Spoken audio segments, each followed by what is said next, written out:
G'day everybody. Hopefully everybody can hear me fine. Stirring Artie or Artie Fuddy, whatever you want to call me. Just don't call me late for dinner. G'day Andy, how are you, bud? Greg from Melbourne, how are you? Ray Bertelstein, nice to see you in here. I saw Chuck Schubert, g'day buddy. Hopefully you guys had fun. It's Buggies. I did think I saw Stevie's in here. And the other viewers are in the background. Okay, to let you know where I am at, I'm back going to do some more tours since the weather's been sort of generous around here. If you guys remember a while back, I started doing a tour of the Wollongong of the original rail line and showing where the original rail line used to be and some of the historical facts in Wollongong. Where we started from was basically, well, where I finished off at, you've seen in the distance, that's the city of Wollongong there. I'm in the suburb of Taraji, but we started from the other side of the city there, all the way back up into the mountain, and we are gradually working our way north towards Sydney. So, g'day, Valley. How are you, buddy? Nice to see you in here. Les, g'day, buddy. You know where I am, bud. Look at this, Georgie Pool, Lock Pool. So, those who have not been in the area, let's. The reason why I'm starting off here, there is a little bit of historical facts here. It's hard to tell now, but there is actually a shipwreck sitting right in there. It happened back on 31st of May, 1881, and the ship was named the Queen of Nations. Now, what apparently had happened, well, the Queen of Nations was a ship that was infamous that it actually done 18 voyages between England and Australia. And Captain Bligh, old drunken Captain Bligh, was the captain of the ship at the time. Mistaken this area here as the entrance for Port Jackson, which was the entry to Sydney, which is further up the coast. The reason why I mistaken it, back in the day, all around the escarpment there, you had lights of the mines, and also along the banks there was actually a lot of coke ovens, and they were they gave them the false impression that they actually was coming into Sydney, but they didn't. But they ran aground. Now, one of the sailors that were trying to rescue did drown, but the other threat was Captain Bligh was threatening to shoot anybody that was coming off the ship. So, yeah, that didn't go too good. No, actually, Andy, that happened, you might see it just down there. That happened a bit further south, but we did find it. But now we've got to find that video, where I did actually find his shorts. I made it up into the Blue Mountains. So we ran Corrimal, Taraji area. There was a lot of coal mining and there was also a big coke works nearby that actually only just recently closed in the last 8 years. So we're going to go there because I went past it a few days back and there's a lot of development going on, but we can still see some of the resemblance of the old coke works. So we're going to gradually go up there. Now, for the people that haven't seen the other videos that I've done, which were live streamed, I did put a link in the description. I think we will go and redo some of them, particularly the one where my good buddy and co-host Anthony was my very first co-host. So we'll do that in February, I think, when I return as an anniversary. What do you think, Anthony? Sounds fine with me, if you can hear me. Yeah, only just. So we've got the rock pools down in here, which is a popular for tourists and locals. During the winter time, yes, people do come up here. There is plenty of these rock pools between Wollongong and to the northern suburbs, which is on the other side of the sand dune.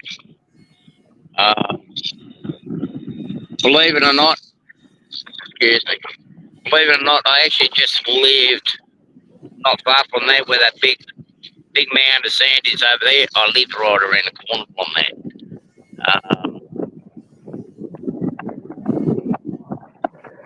Okay. Okay, that's been something for you guys. So we're going to wander off. We are going to go for a drive in my new Brum Brum. And we're going to head down to the Coral Coke Works now. And, I've got to watch out for the cyclists here. They got their own rules here. They're not like the rules overseas. And you see some, you probably won't see, but on the big screen you'll see some crazy people jumping out of the perfect good aeroplane. I don't know how they find that a good sport, but they do it.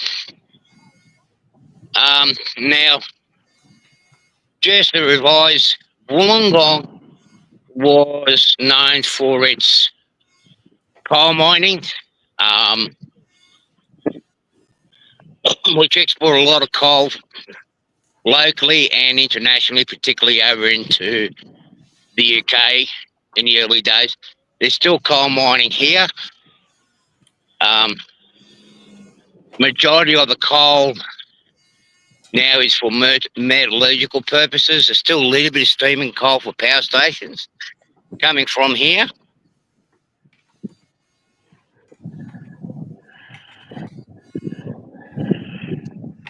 Okay, right, cool.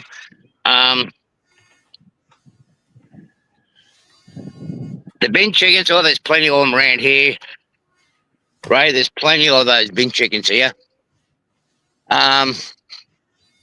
But also, Wollongong, all the Illawarra, the first settlement, was known for, was actually, hang on, I'm just trying to get me breath. Was also used for Native Australian for rural purposes, cattle, grain, meat, and whatnot, was down here. But for the rail infrastructure in this area was in two parts. They did a rail line down here as far north they could go. And eventually they connected to the Sydney line. Sky Rats, that's about right, Tim. So anyway, I'm going to put this in the cradle. Hopefully it's going to work.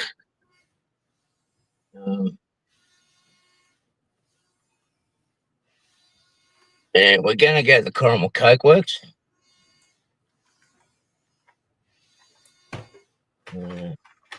Okay, so we're in the car now. I'm not going to be able to read the chat because the phone's out of sight. We have funny laws about having live stream videos. Rules about having cell phones on. Maybe it won't take us long. Now, what I need to do while I'm driving, I'm going to remind some of the people that watch this channel. Some laws have actually changed in Australia where from the 10th of December this year, A lot of viewers are going to have to be verified or may need to be verified to watch my channel because there's an age restriction of 16 and over can only watch social media or be on social media in Australia. So if any of the viewers are under 16, you may end up having a difficulty in seeing my streams. I'm sorry, but unfortunately that's what our government's doing and it's beyond my control. So anyway, now we're heading out towards the Tri-G. That's to Corrimal Coke Works. Right in front of us, up halfway along that hill, if you want. Sorry about the shake again, guys. But halfway up that mountain, the last one was the Corrimal mine, which closed down about 20 odd years ago. It supplied a lot of the coal to the Coke Works, and there was also a lot of coal that went down to Blamby Pier, which is long gone. We will go down there towards the end of the show. Cool. Again. Unfortunately, one thing because I'm doing track work this weekend, but I did know there is some ruggers and track equipment working at Cornwall Station. That is where we. Artie, you got a glitch in the matrix. And I'll read that through the comments.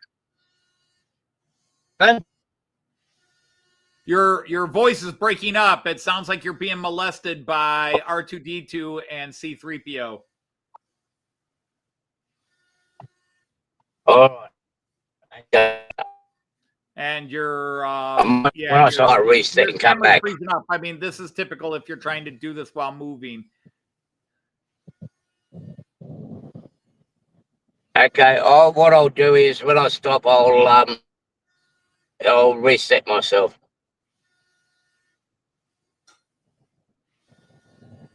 You heard that here first, folks. When he stops, he's going to reset himself. Is that code? Yeah. Sorry, I can't hear you. Sorry. What? Artie's one of the lizards. I'm going to resize. Hear you better and everybody else can hear me better. And this, my friends, is why you take a pair of earphones. Our internet's not the best here in Australia, particularly this part of Wollongong.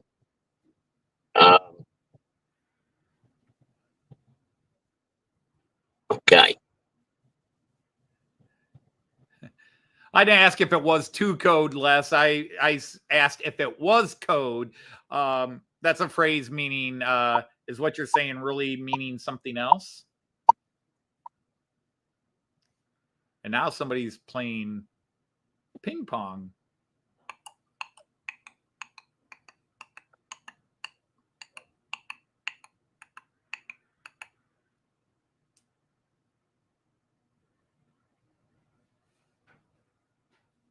Okay, here we are at Corrimal. We come up to Corrimal railway station. Just going to go up and park in the car park.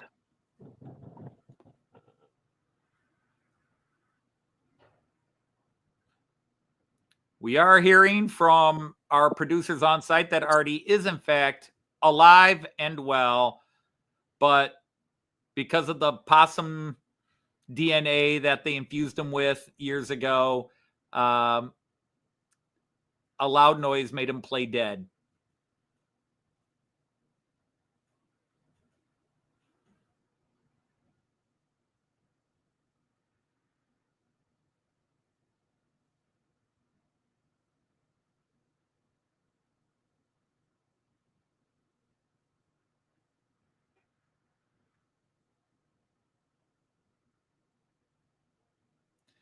At this time, we are being informed that Artie has been stopped by oh, nope. We're okay. That Artie was being detained by Australian... Okay, let me just reset myself. I'll be back. Artie was being detained by Australian immigration officers because he apparently fits the description of a rogue Santa's elf.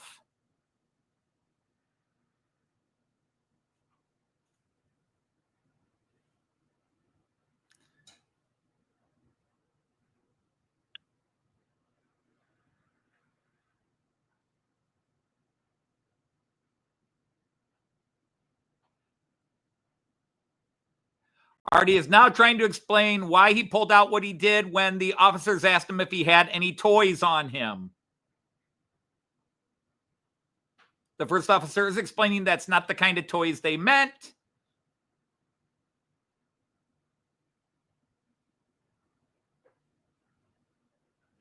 Artie is now volunteering for a strip search.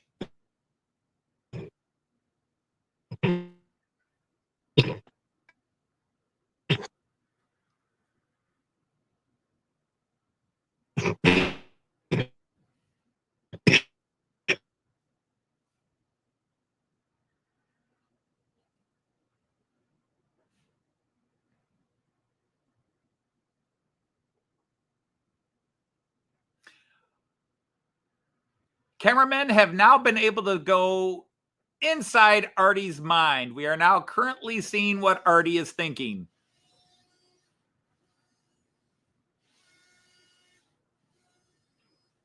Well, hi, Rick's Train, and hi, Jean Ricard, and anybody else that's there. I'm sorry, I am in contact with Artie's on-site producers.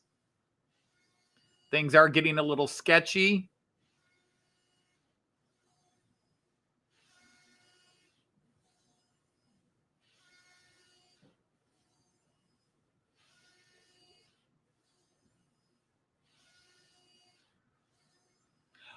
Artie is now offering 20 Australian dollars and a case of Foster's to be strip searched.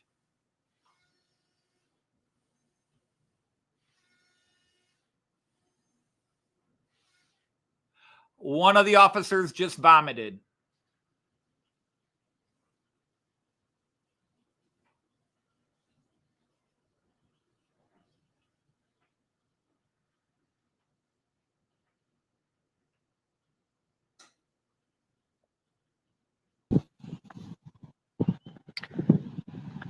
G'day. I'm back. But how are you walking? My foot. Does that help? Just curious. Okay, yeah, it hasn't reset the audio for me, so I'm going to do my best here. Apparently they're doing some track work on the platform, so I'm going to have to try to stay clear away from them. And I've got to do my best to show you guys infrastructure here.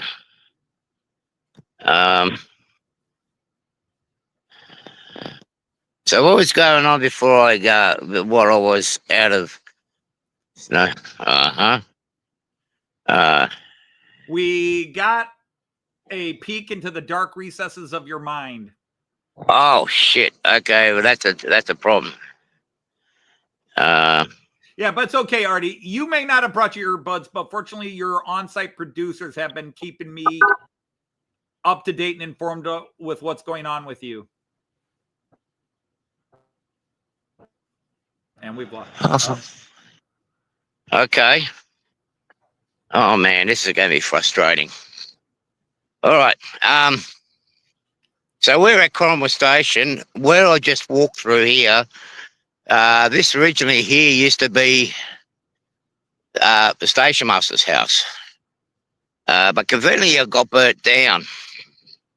A lot of us sort of think we figured out why, but yeah. But yeah, so here we are at Cornwall.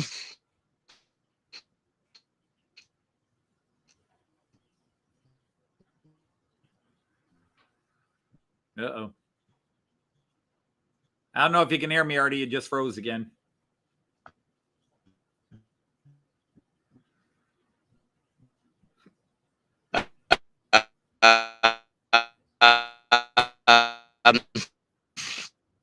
What are you doing to R2D2? That sounded We disgusting. see one of those.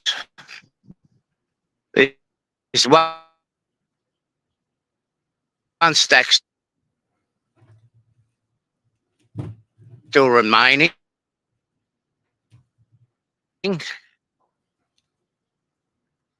Which is an exhaust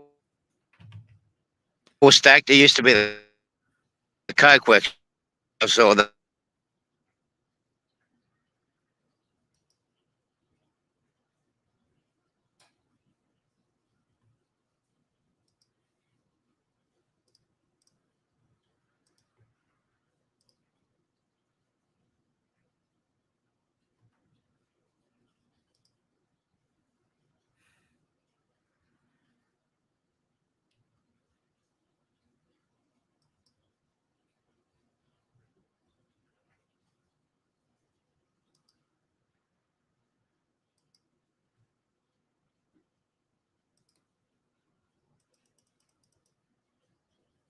We've lost you, Artie.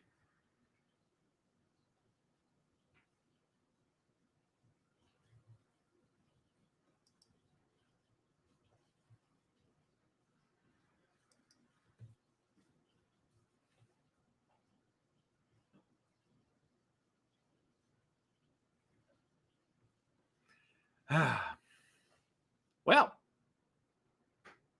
there it is. And good evening.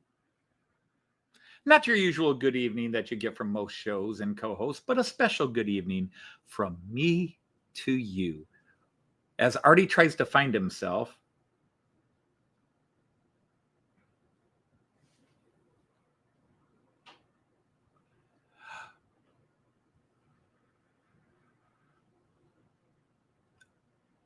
hang on. Guys, I can't say that live on air. I'm sorry. We just can't say that live on air. No. Artie is momentarily indisposed. That's all we can say right now. Although if you check social media, it'll be quite a story later on. So how's everybody doing tonight? It's like a Beatles album without music. Watch what you say.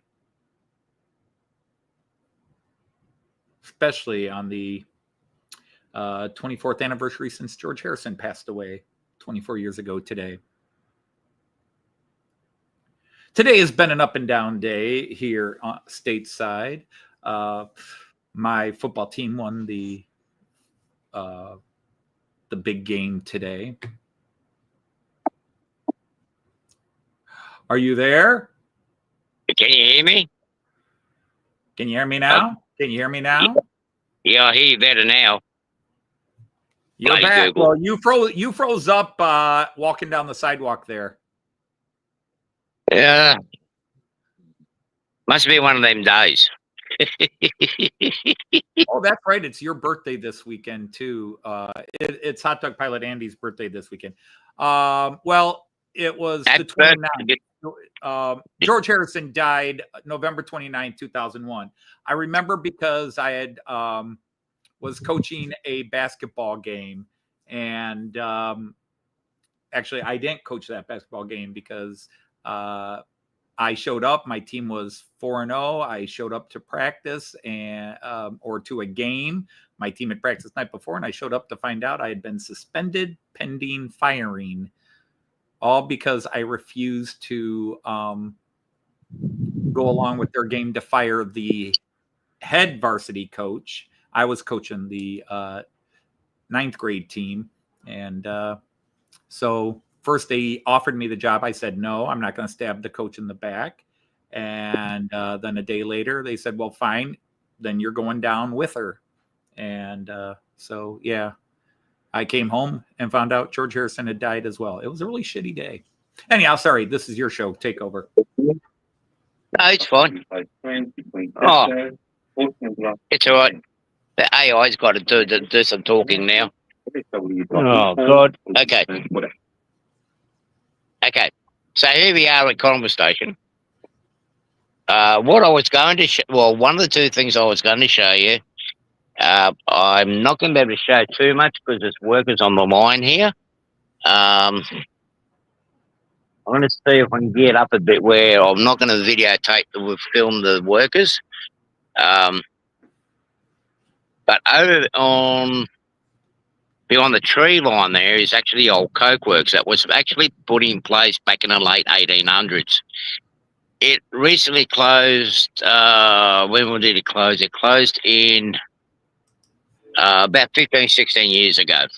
And we did have a domino effect where a lot of the other industries and factories had to close down.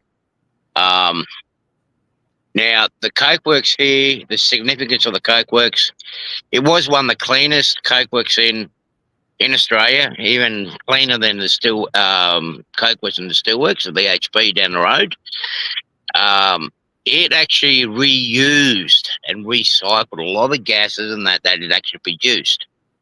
It was that environmentally friendly, this coke works and the other one up the line a bit in Gold Cliff, that we were actually exporting coke from here to Germany and Europe, because the EU has got. G'day, buddy. How are you? Yeah. It's all right. Yeah, I'm going to stay away from your workers. Yeah, we're just doing a bit of a live stream showing the history of the railway line. Okay, I'll stay right away from them. No problem.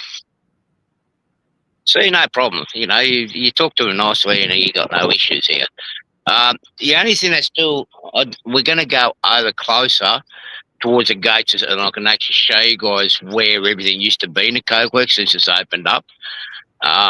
What I can see from here, that stack there is still one of the original stacks.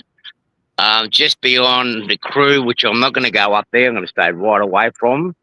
To the right, there used to be the rail sidings and the shutting track work that actually supplied where the trains that came in to bring the coal from other mines and export coke used to go by rail from here.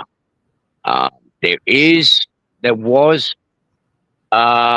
horse-drawn and steam train powered trains that used to go up to the mountain up behind.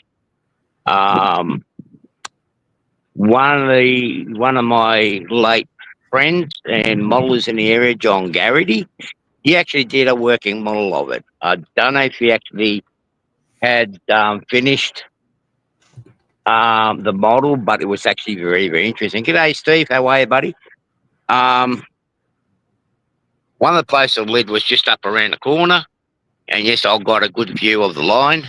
Yeah, I can't go any further up there because I'm not appropriately dressed and I don't have my resi card anymore, which is working on the track. So that guy, they just came to me. He's the supervisor. There is definitely no trains coming through here.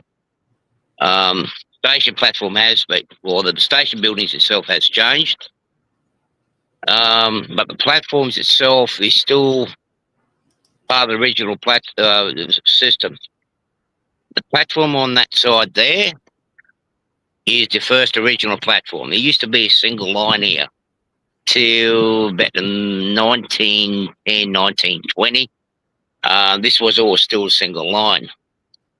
Then it got duplicated and all the way, well, up in one section in Scarborough, but it was duplicated up Sydney. Okay, we're going to go to the coke work. So the direction I'm looking at now is looking down towards Wollongong, the south coast where we started. If we look that way, we basically go to Sydney from there. All right. Any questions since I can hear? No, nobody's asking anything just yet. Okay, cool. All right. This area has changed quite a fair bit. I don't know if you guys heard it, but before, just up ahead where that footpath is now, that used to be the station master's house. It conveniently burnt down. One, there was squatters in there, but because it was heritage listed, Nobody could knock it down. The railways did want to utilise that property for the footpath, as we see now, because the original footpath actually went along the fence line, which was a little bit way too close to the train line. So conveniently, the building actually burnt down. Isn't it always convenient, Anthony? What's that? Isn't it convenient when something's in the way, they burn it down? Indeed. But yeah, you can imagine like walking right next to that fence line as one of the express trains, like the passenger trains, come through. But worst of all, the coal trains. This section here was very busy with trains again up to about 16 years ago. They would run during a weekday between the passenger service, there'd be at least 2 loader coal trains heading down, and 2 empties heading up, and that would be all going up to the Blue Mountains, where I found Anthony's missing shorts. Yeah. Not far from where we had to stop, Anthony, you know? Yeah, so, yeah. Yeah, so we worked it out how it all happened. Now, this place here I have been in. It's easy. It was 58 degrees. It was 58 degrees. I'm in wet swim trunks. I went behind a wall with a towel, took them off, dried myself off, put my warm pants on, thought I grabbed my trunks, but I must have left them sitting on the little bar on the wall. That's your story and you're trying to stick to it, right? That's my story. Joyce was there. I got her on my side. Yeah, she only just remembers you taking them off, and that's about it. Who do you think was holding the towel up? Only for yeah, but we weren't letting you in for a free peek. Yeah, but I don't swing that way. You should know that. Good. Okay, now this building here that I'm standing in front of, believe it or not, there used to be an abattoir butchery for local cattle. Yeah, the building still stands. That building was built roughly about 1940, 1950, still standing. Yes, it's been redone. Now, that place there now actually sells die-cast vehicles. I have bought some die-cast from them before. I need to go revisit them. A couple of cars that Anthony has got and young Ray has got that's where I actually purchased them from. Oh, okay. They've got a big wide range of scales in there, but I need to go and pay them another visit. Now, you'll see a lot of these buildings, some have been renovated, but all these buildings on the other side of the road is actually known as miners' cottages. They were actually provided by the mines for the workers, and more the management side, the foremans and whatnot actually were housed by the mines. You do see certain miners' cottages and whatnot up in West Virginia, coalfields, and Kentucky coalfields, and they're very, very small. Some have been renovated, which I see this front one here. Some of them do have heritage listing where you can't really modify it too much. I don't know how they got away with this one here, but really they cannot modify the look of the buildings too much, because obviously the historical significance. And if you see this one here, This was basically the size of them. There is an add-on towards the back, but that was added on afterwards. Woo, small. Very small. Randall Ellison is here and says hello. G'day, Randall. How are you?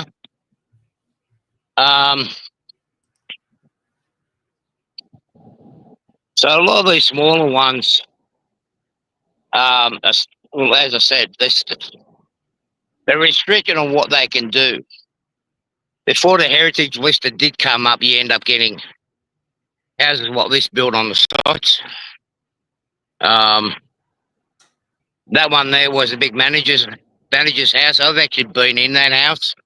One of my friends used to live in there, and they'd really done it up inside nicely. They opened it right up. To give you an idea what they're doing here.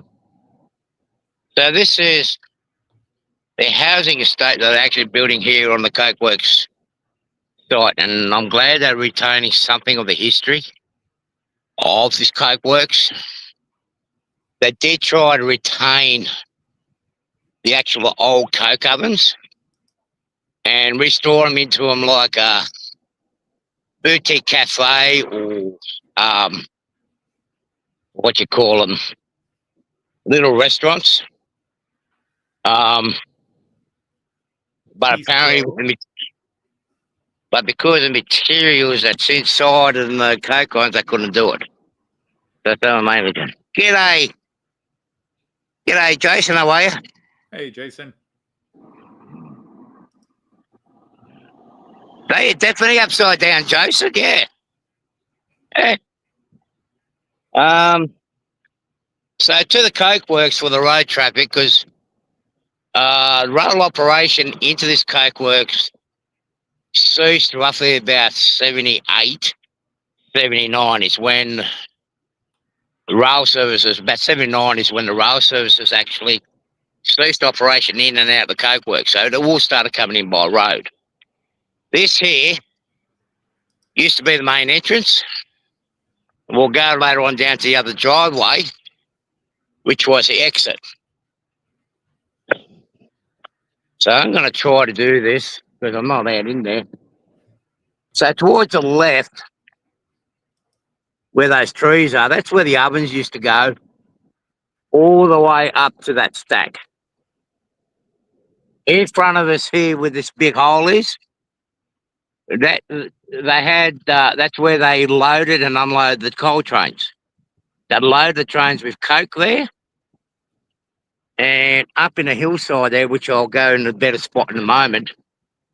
Coal trains from the mountain used to come in here and transfer coal into other wagons that would actually go down to either Wollongong Harbour or the old coal loader in the steelworks.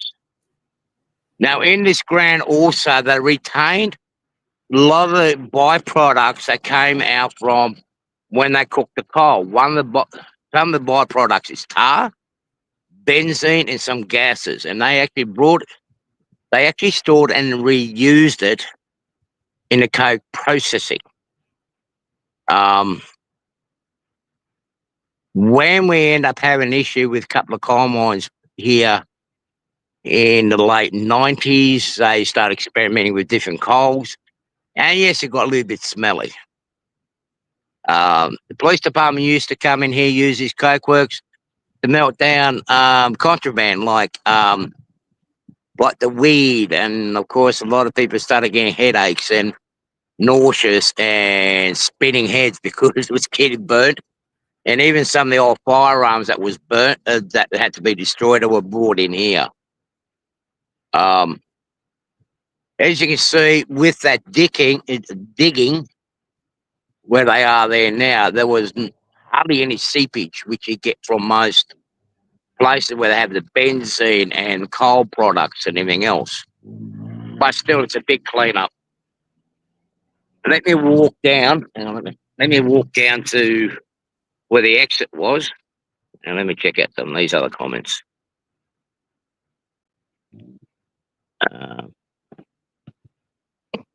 Okay. Right, so we got We'll go down to where the exit used to be.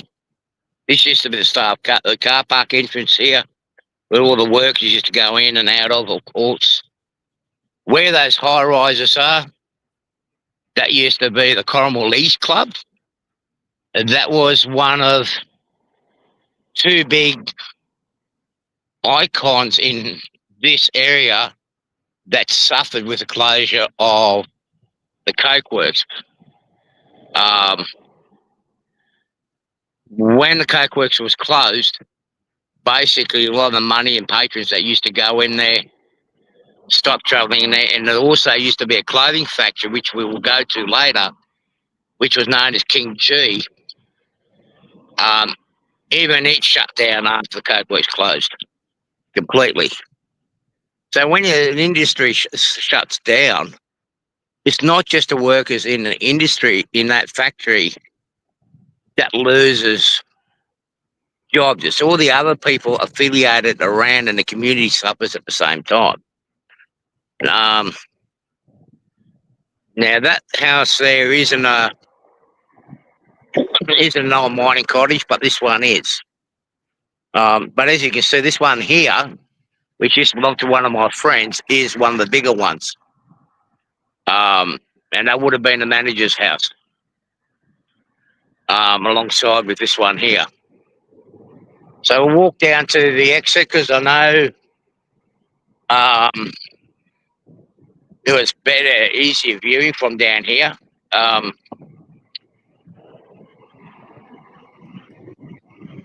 glad I've been trying to come up here, but with the weather and everything else that we have been having, I just haven't been able to get away up in the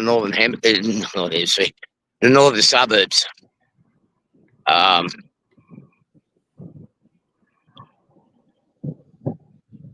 Now up ahead of us, where you see the hillside there, yes, there was two coal mines, but the last coal mine was Coromel Mine. I can't get up there anymore, sadly. There are some people living up there on the old site. Oh, geez, I really have fenced it off. I did end up having a good view up in here the other day. But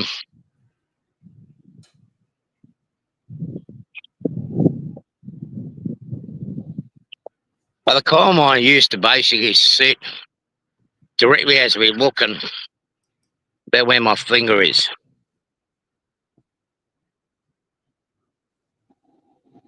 One step closer to the city. Well, it basically is. The values of properties around here has skyrocketed. I mean, it's got so expensive that you need 4 jobs just to pay it off. When I first moved in here, it was only in a couple hundred thousands, but now we're talking millions. So this used to be the exit. Let me just see if we can get the camera in. Okay, here we go.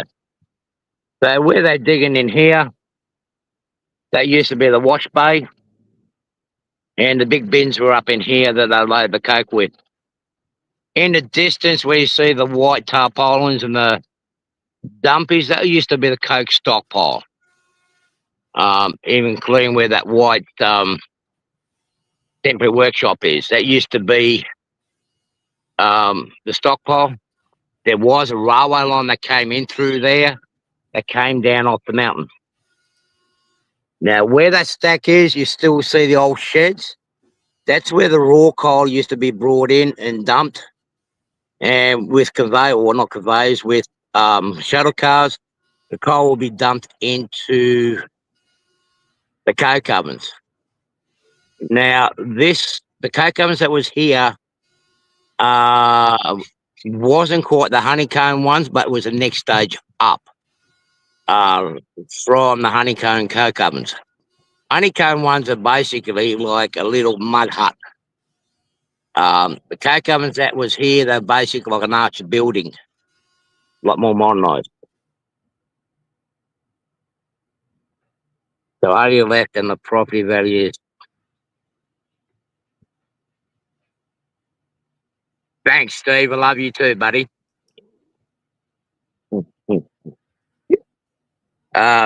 No, the properties were already going up before I left, buddy. But That's why I left. that's why I left. Yeah. Sadly, the people that forced the closure of this coke works and its sister coke works, which is up at Coal Cliff, which we'll go and visit later at another time. The people that forced the closure of this was actually the people that moved down from Sydney. They were complaining about the smell, which there was hardly any, the pollution, which was hardly anything. Anything that came out the stacks was steam. But they end up opening up high schools, public schools, preschools, and everything else around. And they said, "Oh, but it's affecting the kids." Well, they shouldn't have been here in the first place. The coke works have been here since the late 1800s, so it's here. Why the hell did you move in the area? This is what's fed and feeds the people of Illawarra, including the stewards.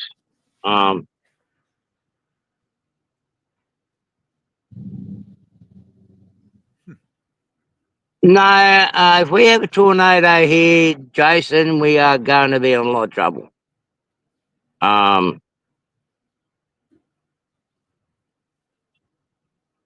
If we have a tornado here, we're going to be in a lot of trouble. And yeah, we really get in here. We do get water spouts. But no, we really don't have any tornadoes here. We do have strong winds, which Anthony, I think, has experienced a couple of times while he was at my place. With all the beer you Australians drink, of course there's going to be a lot of wind. But, yeah. Thanks, buddy. Love you too. Yeah. It's all right, mate. Payback's going to be a bitch. Oop. Just nearly went for a trip then. So, yeah, I'm not going to... I'll see if we can get a better view down here. So the new roadway is going to be coming out down in here. Then we'll start walking back. There is a steam engine I want to show you guys that actually was brought in from the UK. I did notice that in the UK, one of its UK brothers or sisters has been restored and running. So if I go to the UK, I'm really going to want to see that. So this is a new road. It's going to be going in and out the Coke West. There's so much work to be done. I hate to see the price tag. Of course, this is a new intersection they're building. And I can guarantee you, it's going to be a roundabout. Yep. Squirrel says, not much point in complaining about flooding where you live when you build your house on a floodplain. Exactly. Well, the worst floods that I experienced here was back in '98. Now, see where those cars are down the bottom of the street? They would have been underwater. The house on the right, they're actually a block of units. You could only see the rooftop on it. Woo, that's some deep water. Yeah, and it was all coming from the top of the mountain there. Now, to the left, there's a house with an acquaintance of mine. It was actually lapping at his floorboards. Now, funny thing was he had his actual boat inside the garage, and it was banging against the floorboards. It would have been easier to have the boat outside so it can run away. Oh, here we go. That's a better view of the place. And Jason says his comment about Taz looking for a tornado, but it was only Taz, as he was making a joke about the Tasmanian devil from the Bugs Bunny cartoons. Oh, that one. No, if we had one of them, we definitely going to be in trouble because they're not supposed to be on the mainland. They're only down in Tasmania, that little island. Yeah, but the Tasmanian devil got all over the place in the cartoons. Oh, of course, yeah, because those are the ones that break free. You do know the Tasmanian devil from Bugs Bunny cartoons, don't you? Or did he not? Yeah, of course I do. Oh, okay. Of course I do. Yeah, we watched Bugs Bunny down here too. Actually, Actual Tasmanian devils are kind of small, and yeah, they're mean-tempered. oh yeah, I can't remember. Did we see any at the animal park or not? I can't remember. Yeah, they had one. Yep, they had Yeah, one. they had one. Yeah, yeah. But As you I see, was too busy admiring the white the albino peacock. yeah, I wonder why. And anyhow, let me get you some of these comments that are related to what you're talking about before you go on. Lester says he carted Coke from where you're at to Melbourne. yes, yes. And the other thing that they use is Coke for, and that factory is closed down a long time ago now. And it used to go up near Newcastle. So Lester's a girl. Yeah. Coke is also known to be used to produce sulfate. Sulfate is actually used as a fertilizer on farms. But that big plant had actually closed down. They had no need for the Coke anymore. They've got a different process of what they're using and how they're doing the sulfate now. But just an interesting fact, look, you see an old roller there.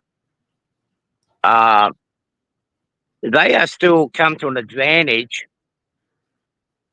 in road construction because the weight of them and whatnot, you get a nice, easy and smooth compaction and finish. That's why they're still using that old roller. And a lot of road manufacturers in Australia, they would use that, particularly when they want to get a really good compaction on soft ground. A lot of that ground in there has been redone, and because it was soft, hence why they got this auger that's in here, this big giant auger. Let me just get to the side. That big giant drill there, that's actually going to drill holes in to make pier holes and pylons underground. So, any other questions here? Nope, all caught up. All right, so we're going to go to the car now. Again. Hopefully, I'm not going to lose connection. So what I'll do is I'm going to go drive down this street into Corrimal.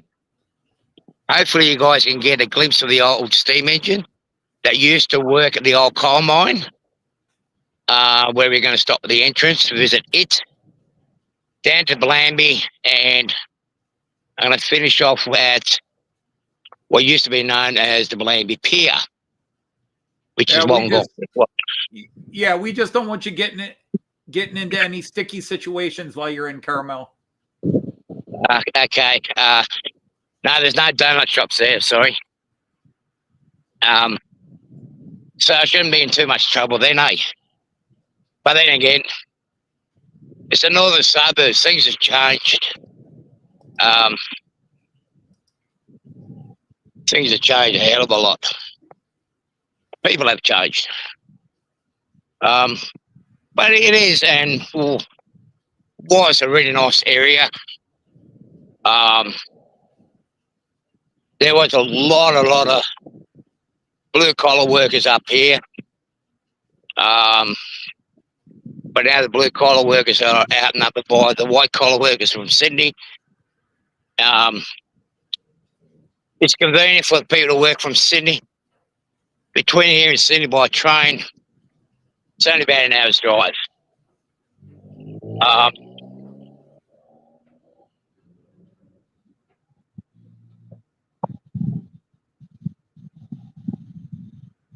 Jason, get stuffed. Actually, yeah, I need to get out and do a bit of walking, so I'm getting fit at the same time. You know, because when I go over and visit our friend Anthony here, I've got to somehow keep up with him. Because his steps, I've got to run. And the funny thing is, I learned to shorten my steps being married to Joyce. I don't walk nearly as fast as I used to because of Joyce. Yeah, but Joyce is more considerate. She doesn't leave. She doesn't leave friends behind. Yeah, Nope. She's used to watching me take the lead, and she brings up the stragglers. yeah. Keeping us up, keeping each other company. So one of the places where I lived was actually in this side street. Let me just get. Is the pup tent still there? Oh no, it's gone. Okay. No, it's gone. No, the club's gone. We've seen that. It's a pub. But in this street, at the far end, is where I used to live, and it was 2-story and was high enough to actually see the trains racing by. And the funny thing was, you get so used to the noise of the trains that at times I used to have to stop and think to myself, hang on, are the trains running today? And within about half an hour or so, yeah, you do see a train running, racing past. And you may ask yourself, where does that highway lead to? And you may ask yourself, well, Which one? How did I get here? Yeah, that too. You may tell yourself, this is not my beautiful house. And you may tell yourself, this is not my beautiful wife. Sorry, go ahead.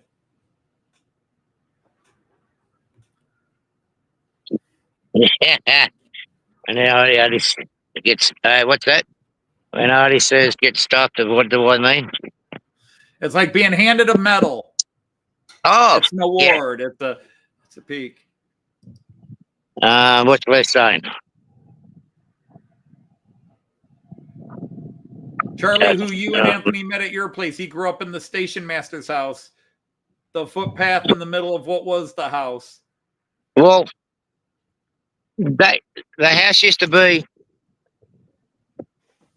Les, the house used to be down there in front of us here. That's where the house used to be. The fence used to borderline only about the fence line of the station master's house bordered about 4 or 5 feet away from that white metal fence now. Obviously, we see the biggest reason why they moved it. It's been close to have a couple of derailments here, but they've since fixed it up. Around through here on the rail line, between here and the other side of the platform, they did have a lot of problems with drainage. Now, this will be interesting for Jason when he talked about tracks drainage. Like you see how we do our ballast spreading and that. Now that little pit that you see there, Jason, that is actually a water drain pit.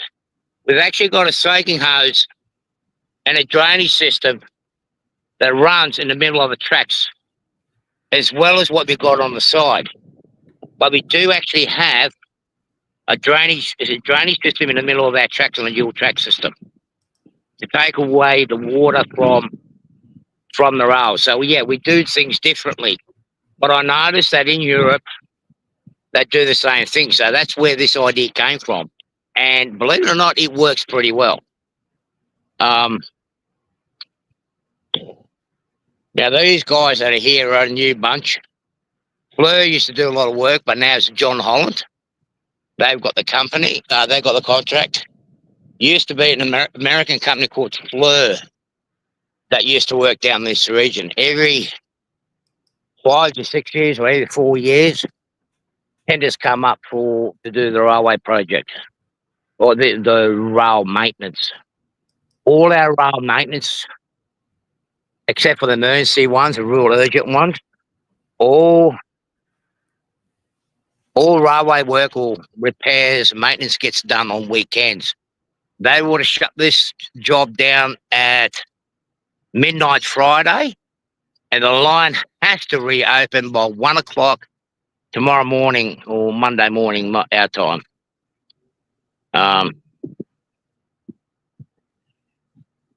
I feel like what? Champion now. Well, good on you, Jason. About time.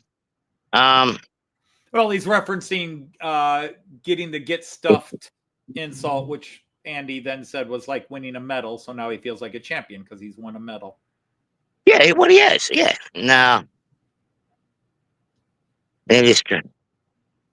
Um, another time, Jason, because there's no trains running between Waterfall and Wollongong at the moment. It's all bus service this weekend. It is weekend, and that's the only time we actually do track work. Regardless what it is, if it's reballasting, got to redo the tyres or something along the line. All our tyres here are concrete. They'll do a section at a time. The most urgent cases, they'll do it straight away on the weekends. And we've only got basically from, as I just said, Friday night at midnight or Saturday morning, the line is shut down. And it's all got to be ready and up and going by 1 o'clock, unless it's a big major job. They got to be finished by 4, and that's before the first lot of passenger trains running. The dominant daytime traffic here is passenger train services. Freight trains can be bypassed up through Unanderra, through my old hometown. The freight trains can go up the mountain. But down this area is passenger train dominated now. Yeah, that's right. They have the possession. If there is a big major section that I will need to do, which they have done here, they've actually started from Blamby, which is one of the stations we're going to go to, and right up through Taraji and into Wollongong. They redone both lines, and they actually shut down the rail line during the Christmas break. And it was a 6-week, it went for a 6-week period. It had to be done because at the same time they did drainage. Now, that was one of the jobs I worked for, and I'll tell you what, that was one of the easiest jobs I ever did. All I did was sit down at Blamby Station half the time and sat on standby just in case I need to use my semi. So, all right, now we're going to go up into Corrimal and head towards the second oldest coal mine in this region. So it's going to be a little bit shaky. Hopefully I'm not going to lose signal again. I put you all in the passenger seat. It will be shaky, as I noticed. But I'm not going to be able to read the comments. Well, if anything comes up, I'll throw it at you. It'd be good now since I can hear you. Well, that's on your part. Yeah. That was great. Gotta love it. All right.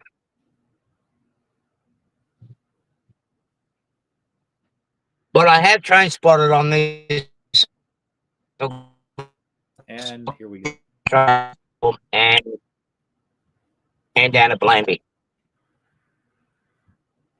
Are we there yet? Are we there yet? Are we there yet? I gotta go to the bathroom. Are we there yet? Are we there yet? Well, you got the Gatorade bottle there with you? Piss in the bottle. That looks like I lost him again. You're right. Then I could resell it as a Foster's. Exactly. Yeah, it is piss.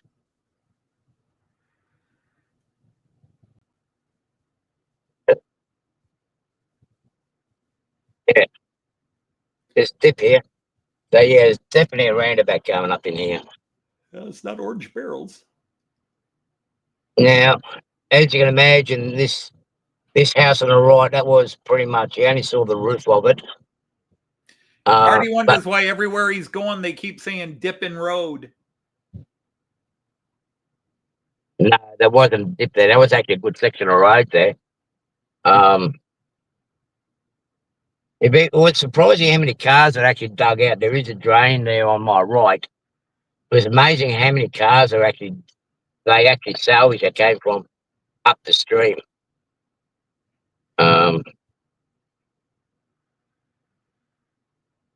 now we're going to be coming into Corrimal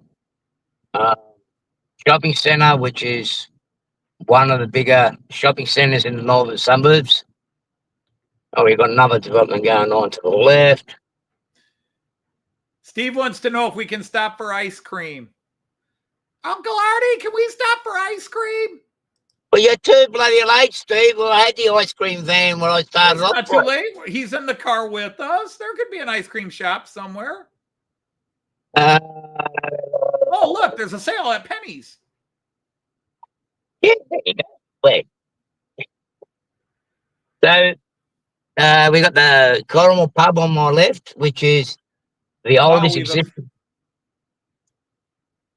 existing pub in Coronel. There used to be another one across the road, but he closed a long time ago. Talk about a red light district. Oh, no, it's a green light district. Green light. We got the Culture Club. I'm in the Culture Cafe on the right. Wait, did you say a culture club on the right? Yeah. A culture club. Yeah, it used to be the you really wanna hurt me? Yep. Yeah. Now you really want to make me cry? Absolutely. I'm going to try to make a U-turn here, but I don't know if anyone can see it on the right. There's the bull-eyed number 4, I think she is, or 5. That actually was brought out from England. There's a bit of a parking spot there. I'm going to just make a U-turn and come back to it briefly. Are we there yet? Are we there yet? Almost. There yet? Hey, look, there's an Aldi's. We're back in Germany. Yeah. You'd be surprised how quick we drive around here. You should know that. You've been. I'm just watching your windshield bounce. Boing, boing, boing, boing, boing, boing, boing, boing, boing, boing, boing, boing, boing, boing, boing, boing, boing. Don't want to know. You must have a kangaroo in the car with you, which I wouldn't be surprised. I was trying to give you guys the kangaroo effect. You've always ignored those restraining orders anyhow. I never received it. I'm sorry. That's my defense. I have not received it.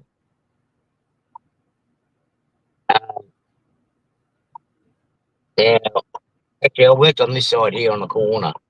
I dug the foundations and cleared the side up there. So my building's still stand. There's nothing wrong with my excavation. Sam's Corner, the old fish and chip shop, it's cool. You haven't been up here for a long time. Sorry, guys. Is a U-turn in Australia actually an N-turn? It's just trying to be funny. Steve asked that. Is a U-turn actually an N-turn? Only in Melbourne. Only in Melbourne is it an N-turn. Up here it's a U-turn, but in Melbourne it's an N-turn. That's why we don't like to associate too much with people from Melbourne. I thought an intern was somebody who was studying to be a doctor in his first year of residency. Could be. That's what I thought too. Well, I'm only going to stop here briefly because I'm in a male zone. After all, I am a male.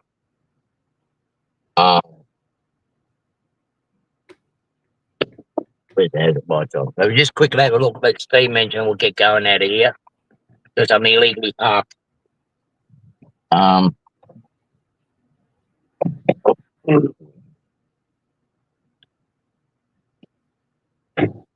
look, and while you're here in Australia, you can always find a hooker somewhere in every town just about has a hooker. So this old sapphire number 4. Oh, blimey, they actually done some work on her. Made in Bristol in 1909. I think that's a little bit bigger than O scale. Yeah, just a little bit. Now, I remember when I was a kid, I used to be able to climb all over this thing. This is one of the 2 steam engines that worked in South Bulli that actually still exists in Australia. Now, there is a 040 in the UK that is actually pretty much identical to this, but it's got a bit of a bigger wheelbase on it. But it was made in the same factory. Now, that used to work up the line here, and when you see where it used to work, you'd be amazed. It actually ceased operation back about 71, 72 is when this steam engine actually ceased operation. But I see they redone the stack on it, and they've redone the dome. It's a shame they didn't put a polished dome on it. But yeah, it's nice to see they still exist. There is another one of their equipment, like a couple of their equipment, up at Silmere Museum, where I've stayed from a few times and had Anthony there with me as well. I took Anthony George up there. Okay. And Joyce. Yeah, up to Silmere. She was with us, remember? Mhm. Well, you can't remember that far. Sorry, it's old age.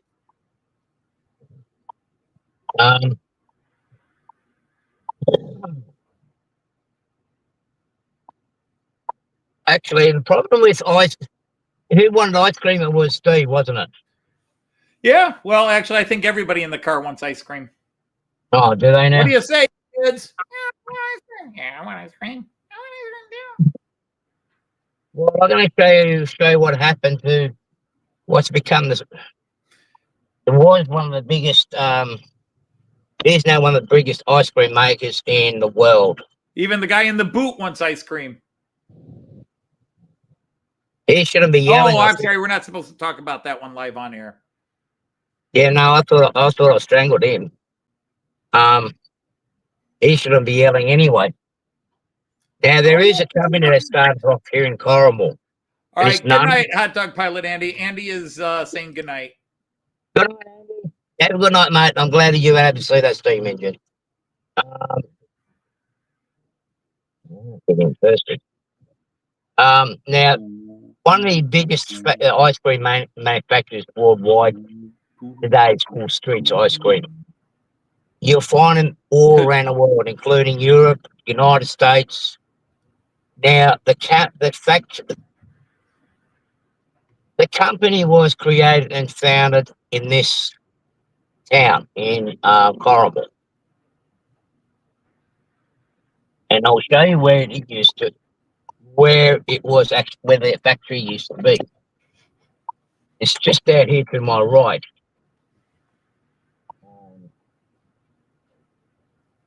Yeah. Now, 6 weeks free. 6 weeks of what? in fitness. Oh.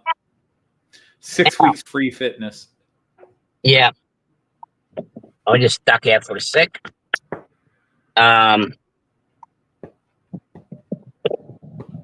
You got a blow. Sorry, guys. Now, this is why ice cream is not good for you. This is the actual building where Streets Ice Cream originated from, and where it was founded. It is now turned into a fitness club. It was also a dairy depot for the milk that used to come from the local farmers.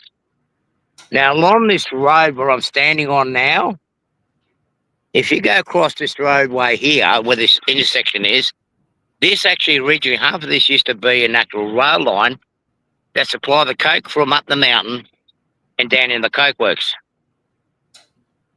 Chuck wants to go to the pub.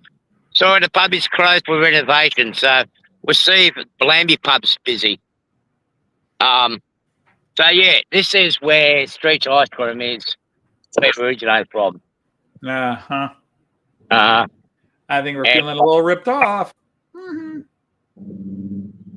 So do I. They should have kept it here. I mean, the new owners of Street should be paying Wollongong royalties.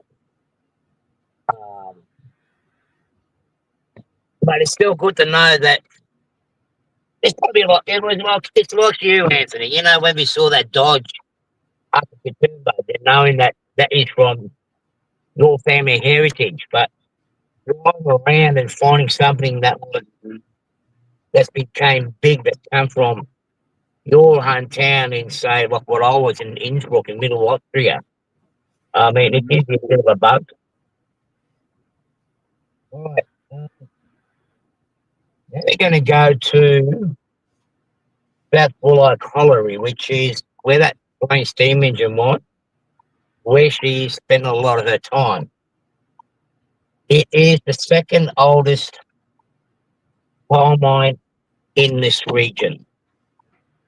I don't think they're producing at the moment because we had certain people from a certain part of the world take the lease on that coal mine and made a huge mess of it inside. And now they're still trying to repair the mess. It's supposed to be a long wall mining, but what they've done was they done such a mess that it's going to take them for a long time just to repair the damage, so they can extract the coal out of there. Now the coal out of this coal mine has content and a low cut and low content as well, which means it can be used for power stations. Metallurgically, they can still use it. And most of all, which would have been handy for us here with us still having steam engines, they were able to fire up the steam engines with it. Now we've got to get our coal from either far north Queensland or those steam engines that you see in my live streams, in my videos, the Australian steam engines. They either get them from far north Queensland or down near Melbourne in Latrobe Valley, which is roughly about an hour, 2 hours east from where Greg lives. Pizza and Ribs. They used to make nice pizza there.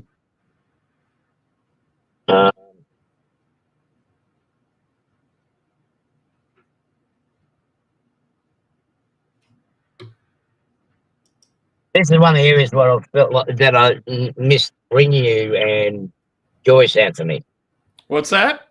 This area where I missed bringing you guys. Okay. And I wanted to bring you guys up here, but it got pounded so hard with the rains when Right. you're over. But that said, and don't take it the wrong way, we didn't miss it. Everything we saw was awesome. There's just never enough days. There's never enough time to see everything everywhere, even in a small area. Yeah. Unless you live in Toledo, and then you can see it all in a day. But you know, we hear the same thing from Jean Ricard, who was here earlier. Might have fallen asleep, and he might wake up hearing his name. I should have taken you here in Denmark, and I should have taken you there. Well, yeah, there's a million places to see that. Oh, this is a cool place to see too. This is a cool place. But we loved what we saw. We wouldn't trade those memories. It's not like, you know, all you can offer, and again, I hope you understand what I'm saying, all you can offer is different, not better. Yeah. You know, we went and saw the Three Sisters. That's as good as it gets. We freaking hiked through a rainforest. Joyce and I in our lives thought we'd never visit a rainforest. And I loved it, and Joyce really loved it because Joyce, that's part of her science realm that she's into. So being in a rainforest was a huge moment for her to actually be hiking in a legitimate rainforest, not some little imitation one. Our various trips to the ocean never gets old. Oh, it doesn't matter where you go in any part of the world. I mean, we saw 10 different beaches, and each one was beautiful. It wasn't like you seen one beach, you seen them all. Everyone was different. Then we did the same thing when we went to Denmark. One of the coolest memories we're always going to have was standing at the point of Denmark, that place where two different bodies of water are crashing, and there's this little point that Denmark ends here, and the ocean begins. And it's Yeah. two different bodies of water crashing against each other. It was amazing. But yeah, so people have got to stop telling us when we visit with them, oh, I didn't take you here and I feel so bad. No, you took us to these places and we loved them. Yeah, one of the things I really wanted to show you while you were down here, because Welcome, Peyton. G'day, Peyton, how are you? How you doing, Peyton? The thing is, one of you, because you like your cars, you come from the car background, and one of the spots that I want to take you to was the Seacliff Bridge, but you're going to actually see from here anyway on my tour later on. But now I've actually noticed, even the car ads I saw in Europe, that the Seacliff Bridge, which is just located north of here, there's a lot of car ads made from there now. You know, and you could, next time you see a car ad where you see the bridge, you go, I've been there, even though you hate the heights, but you could say, I've been there, you know. Well, you got to take everybody here down to the blowhole of Kiama, both the big and the little. Yeah, yeah. And the little one actually blew better than the big one. So that's true in a lot of places. Oh, I'm sorry. And as we go to say, I mean, bigger isn't always better, is it? When you look at that. So this is the second oldest coal mine in the region, but it's was the oldest working coal mine in the region. The oldest coal mine is Bulleye, which is a bit further up, which we'll go to on another tour. But I'm going to finish it off not far from here.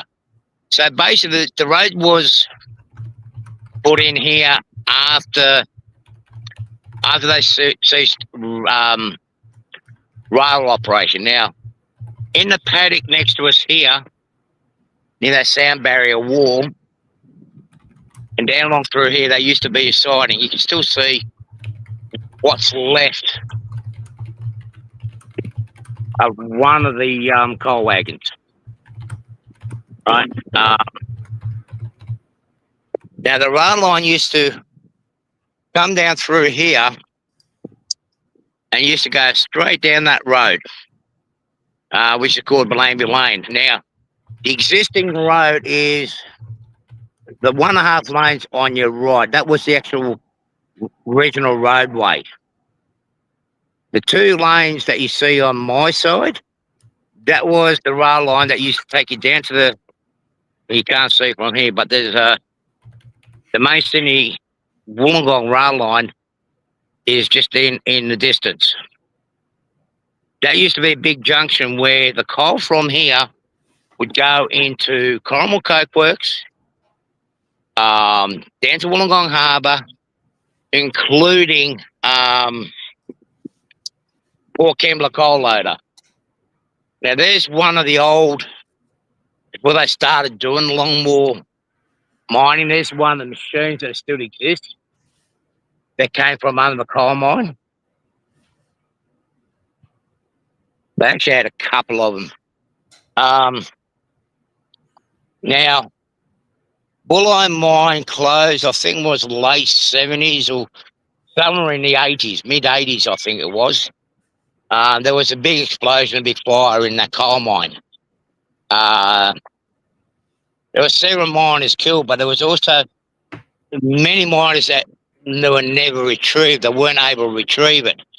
Because of the fire, they actually had to flood the mine out.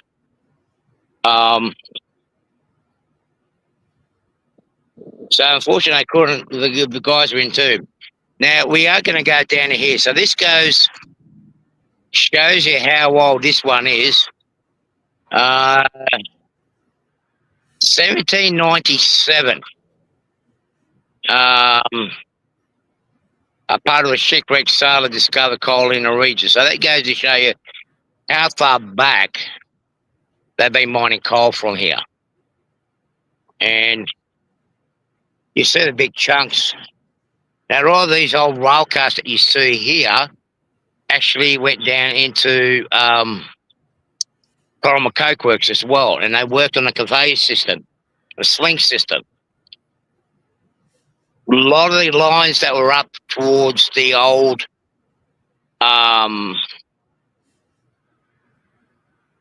the old harbour in Wollongong, that's how they used to haul the coal wagons up and down the mountain.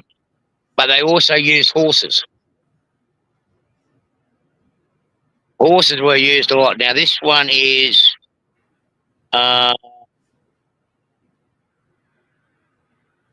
it doesn't actually say which pit it is. But I believe if I go by the original photos, to what I've known of, this will be the Corrimal one, which is just around the corner. And this is what it used to look like from the top. You can see the cabling system. Both mines had that. So it used to be cable system down the bottom to here. We are now standing here at this spot here. Oh, okay. Now all of this here is part of the coal dump. All right, Jason is heading out. All right, good night, Jason. Thanks for hanging out with us for a while. I mean, they've got some really cool old photos here from underground mining down in here. There's that machine that we just saw. I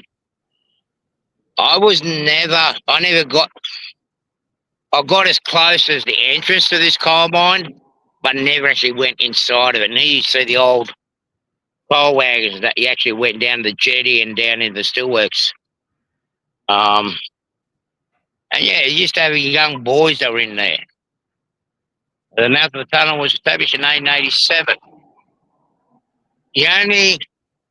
There are some structures inside that still exist, but the only thing that exists of the original rail infrastructure for here is this old signal box tower that worked as a signal tower and also to control the rail crossing that used to go across the road here. Well, what I will do now is, because I know we're going a bit over time, we'll head down to where, excuse the noise, where the original where this mine's railway line finished, which isn't far, it's just down the road to us. But there used to be a jetty. As you see in that picture of the jetty, we are actually going to go to the location where that used to be. And that's where I'll sign off from. Yes, Jason, I know you're going to bed, but yes, this is going to make me fit again. But the further north I go, the more hills we get. Sparky is here asking, where are the trains? You just missed them, Sparky. You missed them, Sparky. They were on your live stream. Where's the trains? Yeah, overused, and we got to redo the tracks now. G'day, Sparky.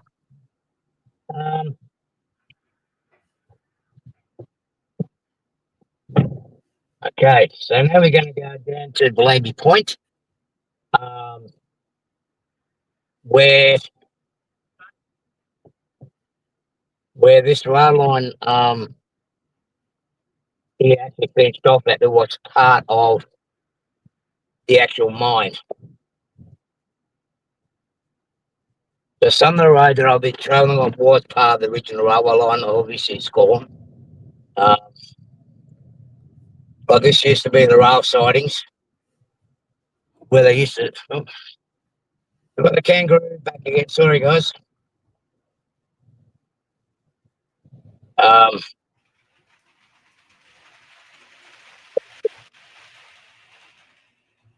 They used to store the coal wagons in here when the mine was full. Down the other far end was chocker block full.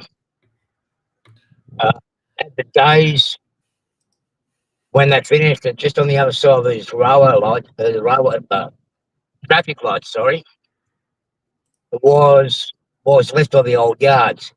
There is photos of old passenger cars that were stored in there before they actually got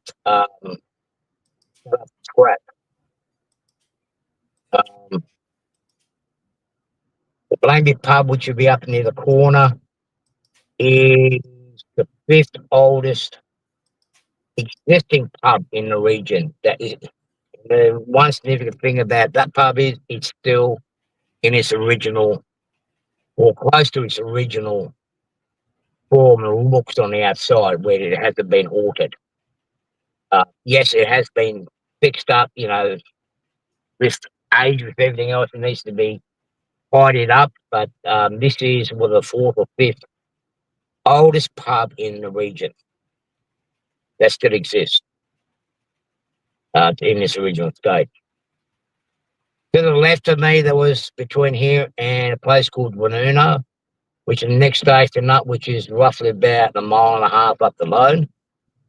There used to be a whole series of coke works all along through here.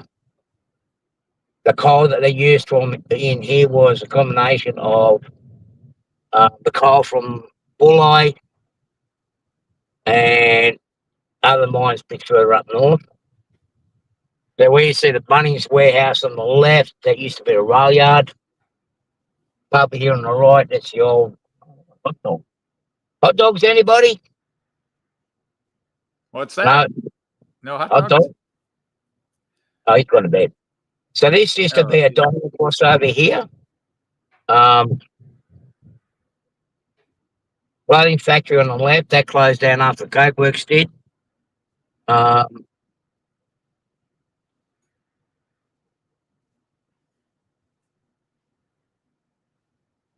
Just got to watch me roundabouts here. Everybody's got their own interpretation on law.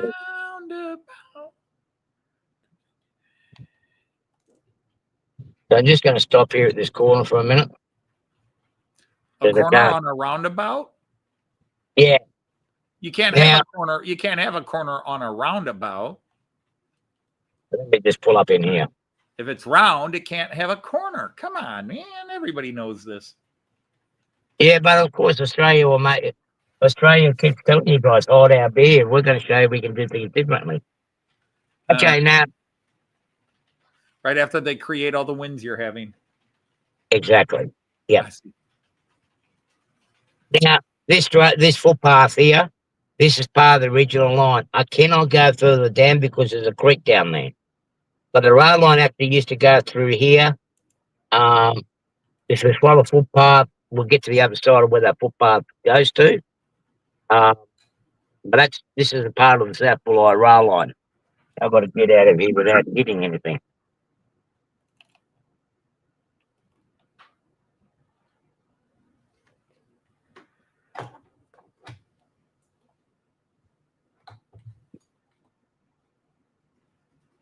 Where did you come from? My mother. Oh, Ausmerica. Before that, my father.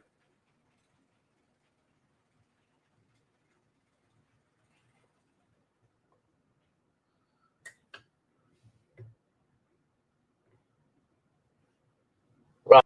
So yeah, we're now at Blamby. Now a lot of the area, the Blamby area here, or Blamby Point, the government took over it and they actually turned it into a what we call a housing commission, which is government housing. Yeah, people are mixed. It's almost like the ghettos, but it has been cleaned up. They are still cleaning up. They're getting rid of all the riffraff and the troublemakers are sitting in somewhere else, away from here.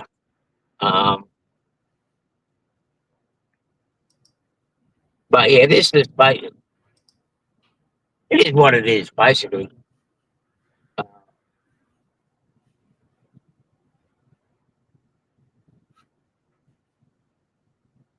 This area used to be actually quite nice. There was a lot of farms in here, bigger yards, bigger blocks. Like the blocks down here are roughly about twice the size of where I live now.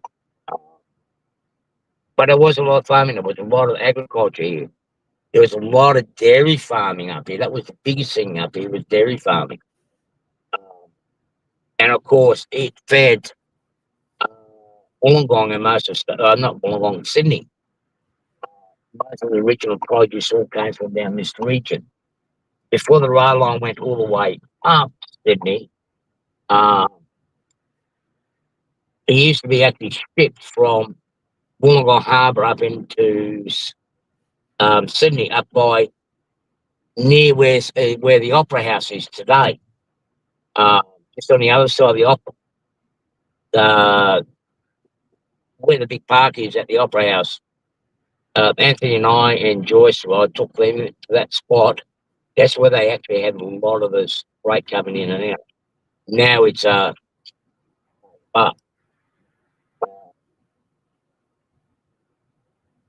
I just got to know the turn off down here. All right, so we'd when I turned down this road, most of that road was actually part of the rail line. I can get parking down here because there's a lot of terrace to it. Nearly got it by so this is Blandy Point. Hopefully, I can find somewhere to park. Yep, there's a park. Okay, cool.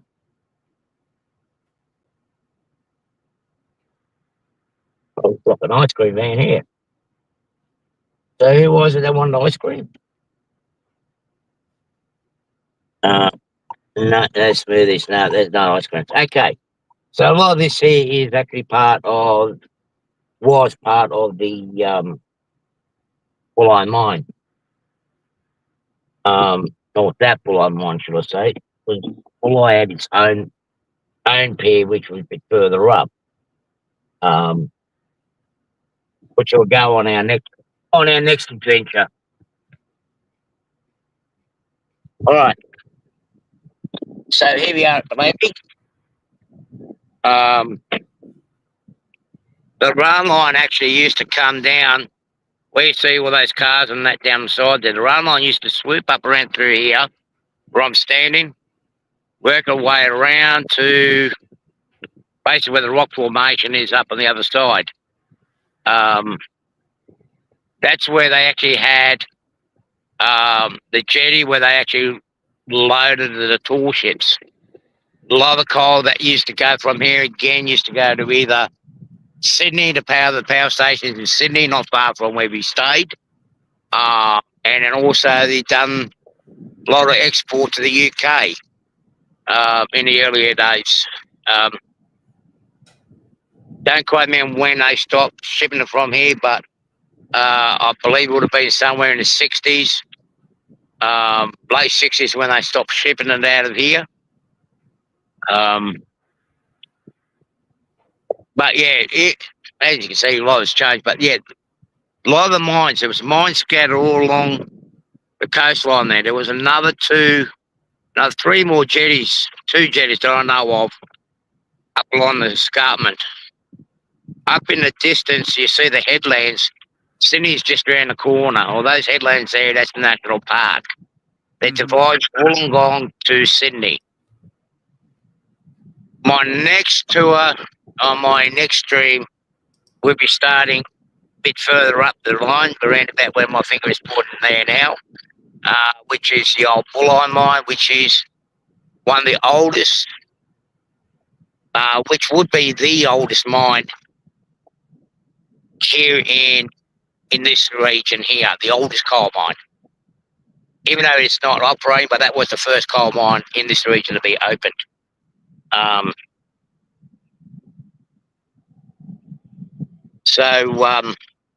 of course, you see another rock pool there, or another saltwater pool, and there's still a fair few further up the line, all the way up to the escarpment, where you probably see that shiny bit in the distance. Man, he is pretty salty tonight. So anyway, hopefully you guys enjoyed that. Enjoying this bit of a quick trip tour. Weather permitting, I will be doing one more probably next week. next weekend. Weather permitting, as you can see at the moment, it's nice. But who knows? We might end up getting rain, and then who knows? Weather keeps changing every hour here.